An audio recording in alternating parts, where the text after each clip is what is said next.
There is nothing I'm trying to figure out in life.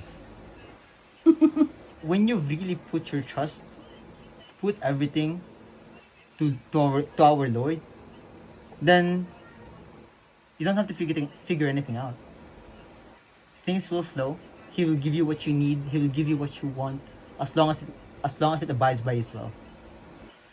And at this point in my life, I'm in that situation, and I'm glad because when I don't have to worry about anything, I feel like I'm happy.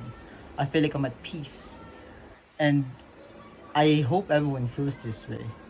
That this peace that He gives is something unimaginable.